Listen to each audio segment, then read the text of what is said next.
After Lil Jeff was killed, many people pointed fingers at Trap City Rob, and now it looks like they might have been right because he just slipped up, revealing details about Jeff's death only the killer could know. I think that I was like, damn, it's 6 out there, you know? They crazy. And that's just the start, because what he said next could be the very thing that gets him locked up again. Let me break it down. How Rob Coleman got his get back. When Bloodhound Lil Jeff got his wig split on that hot June day in 2024, the whole Chi knew somebody had finally stepped to one of the most feared young crash outs in the city, and the name on everybody's lips was Trap City Rob, also known as Rob Coleman. The investigation into Jeff's death was smoother than a fresh pair of Jordans compared to most Chicago street beefs. The CPD's investigation began immediately after the shooting, which was reported around 3:30 p.m. on June 8, 2024, with officers arriving to find Lil Jeff deceased from multiple gunshot wounds. When the boys in blue rolled up, they found a scene that told the whole story without needing snitches or street gossip to fill in the blanks. Surveillance video from the trap house captured a chase. Lil Jeff and associates pursuing the wounded man into the residence, followed by gunfire. This footage leaked online shortly after, fueling public speculation. That camera footage was worth more than any witness statement. It showed clear as day that Jeff came hunting, but ended up being the prey. The streets don't lie when everything's caught in 4K. The legal game moved faster than a trap house raid for once. By December 2024, all murder-related charges were dropped due to insufficient evidence and arguments of mutual combat, a legal concept in Illinois where both parties engage willingly in a fight, potentially negating murder charges. When even the system recognizes that sometimes you gotta handle your business to protect yours, you know the situation was righteous. The Hood's reaction to Rob beating the case was real telling. Cats who'd been holding their breath waiting for Jeff to slide on them could finally exhale. But with a lack of solid evidence, he was ultimately released. Rather than boasting about it, he seems more focused on moving forward. Go ahead, yes. He's someone I don't want to talk. You don't want to talk? Yeah. I Trap Rob, what you on, gang?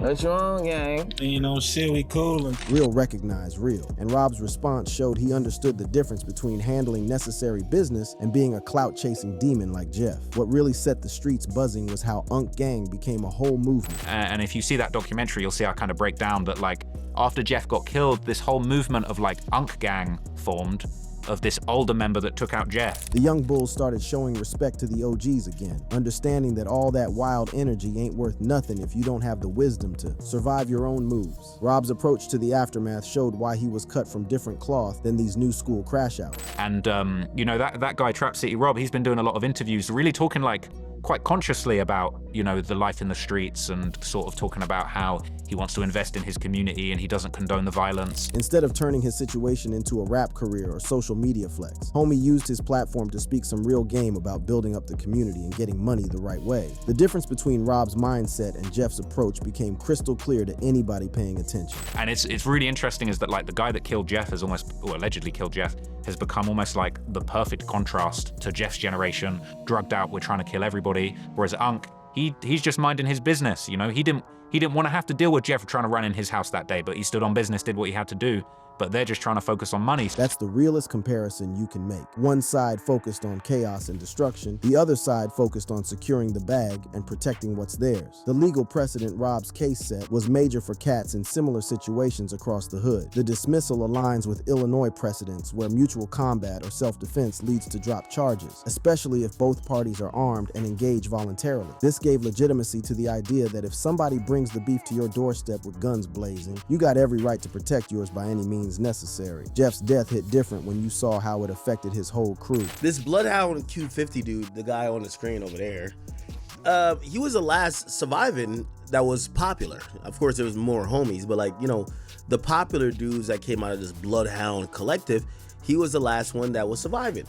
Lil Scoom passed away. You had Jeff who passed away. When your whole squad getting smoked one by one, that should tell you something about the path y'all chose to walk. What made Rob a hood legend wasn't just the body he caught, it was how he carried himself afterward. Coleman released a diss track in February 2025, but this did not prompt legal action, showing that he could engage in the culture without losing his mind or his freedom in the process. That's the difference between a calculated player and a wild crash out. The whole situation exposed how fake a lot of Jeff's support really was. Actually, nah, I don't want to play nobody's death. Nah, I'm good. I'm good. But anyway, or maybe I don't have to play when he gets shot. Yeah, I don't got to play with it. Okay. So they're going to kill somebody. which is it's crazy. Even the internet personalities who'd been covering his moves started questioning whether they should be platforming real violence like it was entertainment. The internet groupies and Reddit disciples showed their true colors after Jeff got clapped.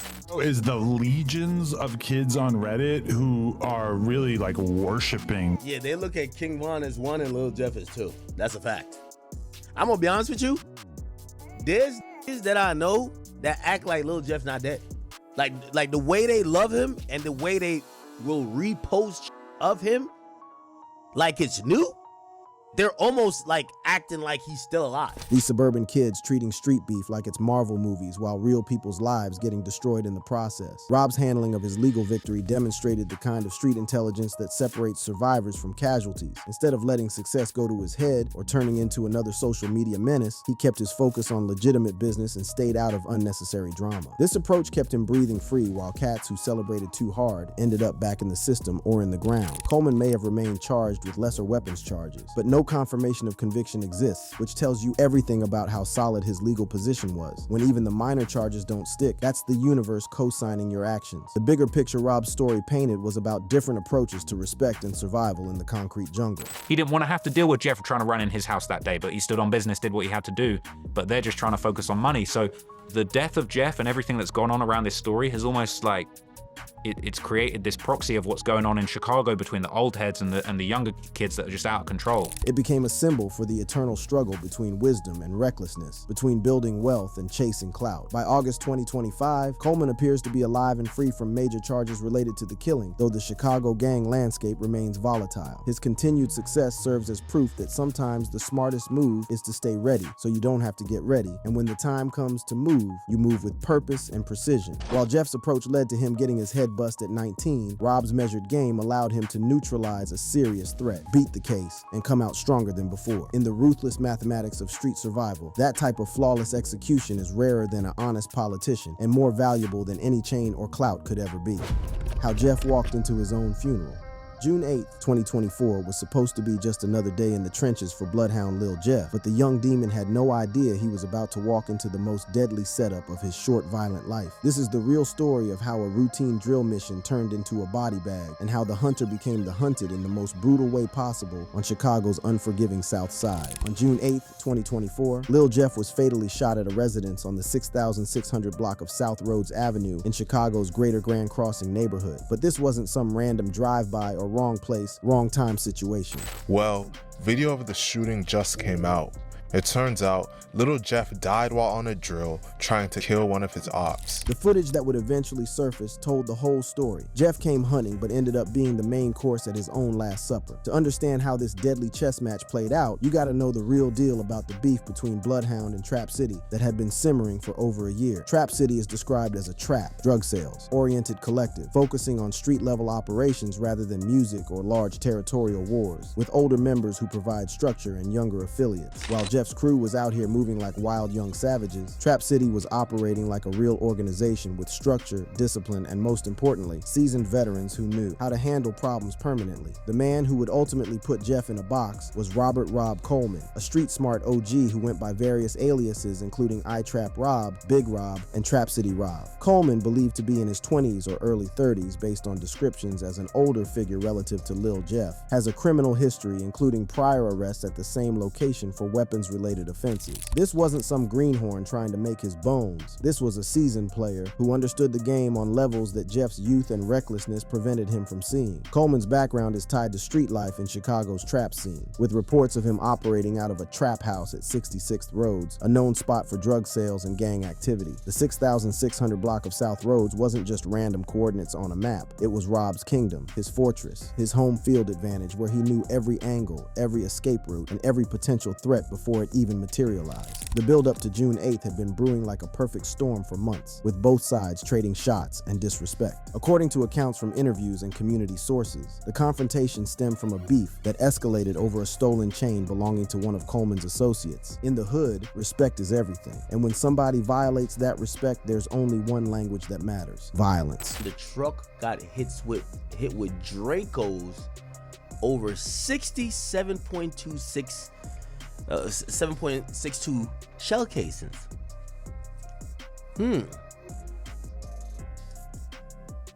Now, Yeah, man, tell they check on Q50, man. They didn't park this shit down there.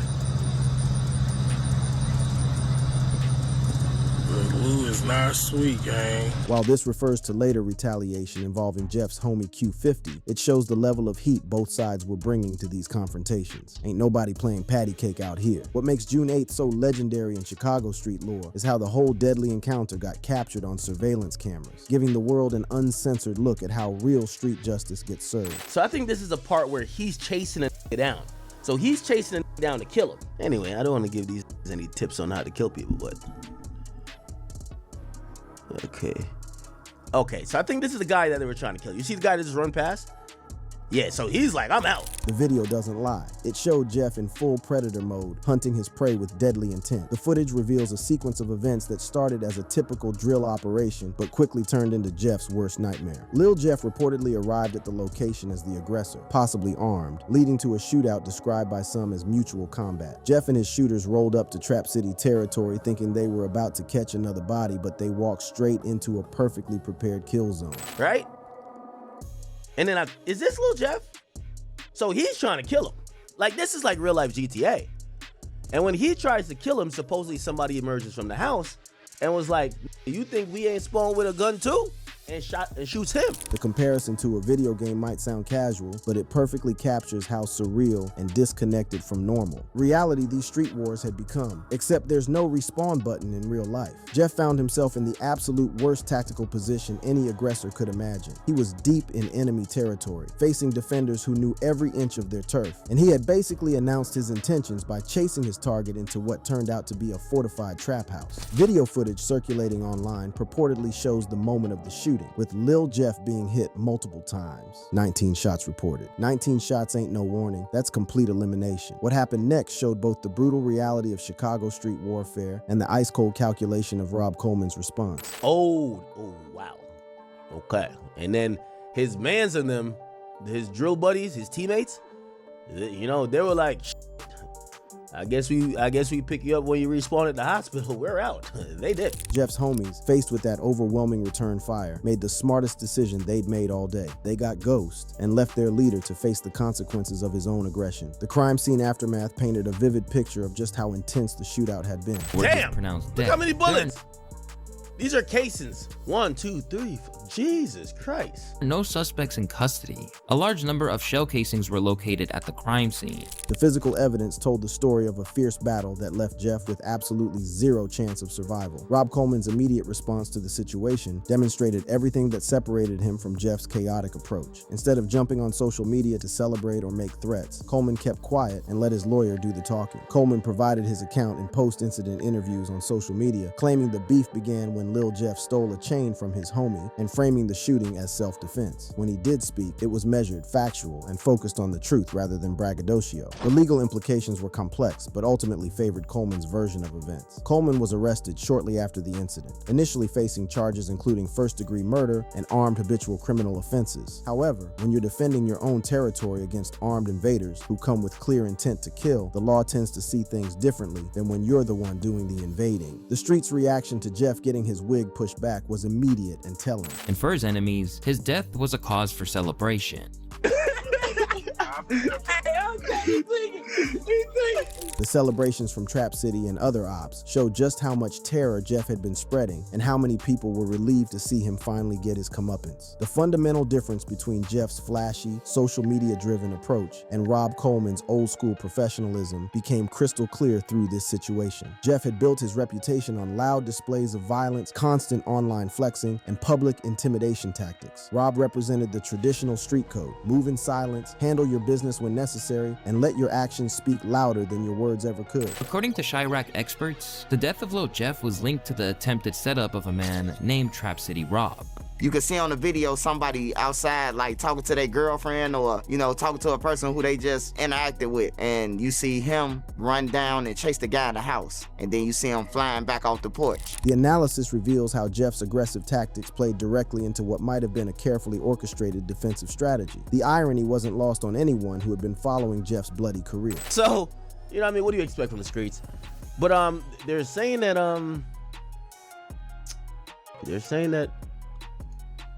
so he got killed, Supposedly he was trying to get his 8th body. The young savage, who had allegedly sent multiple people to meet their maker, was killed while attempting to add another notch to his belt, creating a kind of poetic justice that his enemies celebrated and his fans struggled to process. As word of Jeff's death spread through social media and across the South Side, it marked the end of one era and the beginning of another. The young demon who had terrorized his ops and built a career on alleged violence had finally run into somebody who wasn't intimidated by his reputation or deterred by his threats. Rob Coleman had accomplished what many thought was impossible. He had permanently silenced Bloodhound Lil Jeff, and he did it in a way that would ultimately be declared legally justified by the system itself.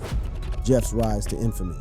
Before Robert Coleman sent him to meet his maker on that fateful June evening, Jeffrey Lamar Harris Jr., better known to the streets as Bloodhound Lil Jeff, had built one of the most terrifying reputations in modern Chicago drill history. This is the story of how a young cat from the East Side transformed himself into a walking nightmare, a self-proclaimed demon who turned murder into entertainment and death into social media content. Bloodhound Lil Jeff was a Chicago-based drill rapper affiliated with the Bloodhound Gang, gaining notoriety in the mid-2020s for his music and alleged involvement in multiple homicides. Born around 2005, Jeff came up in the trenches where survival meant adapting to the most ruthless environment imaginable. Bloodhound Lil Jeff is a rapper and gang member from the east side of Chicago. He officially jumped off the porch at 18 years old. By the time he was legally an adult, Jeff was already deep in the game. The transformation from regular shorty to street demon didn't happen overnight. Like most young cats in Chi-Town's most dangerous blocks, his journey was shaped by circumstances beyond his control and choices that would define his brief but legendary run. His rough upbringing led to him gravitating towards the streets, and when Jeff was just 14 years old, his house was shot up and a bullet flew by his face, nearly hitting him. That close call with death seemed to flip a switch in the young bull's mind. Instead of scaring him straight, it made him fearless in the most dangerous way possible. Jeff was a member of Drill City / Bloodhound, which claims the area of 79th and Maryland, and they beef with BKN Trap City, Timma Train Mob, and 800. But Jeff wasn't content being just another soldier in the crew. He had bigger ambitions, darker aspirations that would separate him from his peers and make him one of the most feared young crash-outs in the city's brutal hierarchy. What made Jeff different from other young savages was his alleged body count and his willingness to brag about it. Community discussions, hip-hop media, and social media frequently attribute 8, 11 murders, bodies, to him, making him a figure comparable to other drill artists like King Von. These weren't just street rumors or hip-hop mythology. Jeff seemed to take genuine pride in his alleged work, often dropping hints and coded messages on social media that his followers interpreted as confirmations of new victims. The most chilling aspect of Jeff's rise wasn't just the alleged violence he committed, but how brazenly he flaunted it to the world. I'm taking the killing school. Class start next week. You gotta at least have 2 bodies though. For I ain't coming with no. If you ain't got I can't work with no beginners folk. You gotta at least have a 2. You gotta have a minimum of 2 of them to come to school. This wasn't typical street bragging. This was a young man who had completely detached from normal human emotions, turning murder into a curriculum and death into a prerequisite for his twisted educational system. The beef that would ultimately lead to Jeff's demise started brewing in early 2023 over some jewelry drama that might seem petty to outsiders but represents everything in street culture. The conflict traces back to early 2023 when Lil Jeff allegedly stole or ran off with a chain belonging to a Trap City member, variously named as Carter 6 or Vel. In the hood, taking somebody's chain ain't just theft. It's the ultimate disrespect that demands blood in return. Jeff's most notorious alleged crime would cement his reputation as one of Chicago's most dangerous young demons. On January 26, 2024, the double murder of 2 high school students, Montario Monty Williams, 16, and Robert Lil Rob Boston, 16, outside Innovations High School in Chicago's Loop, shocked the entire city and put Jeff's name in newspapers across the country. The broad daylight execution of 2 teenagers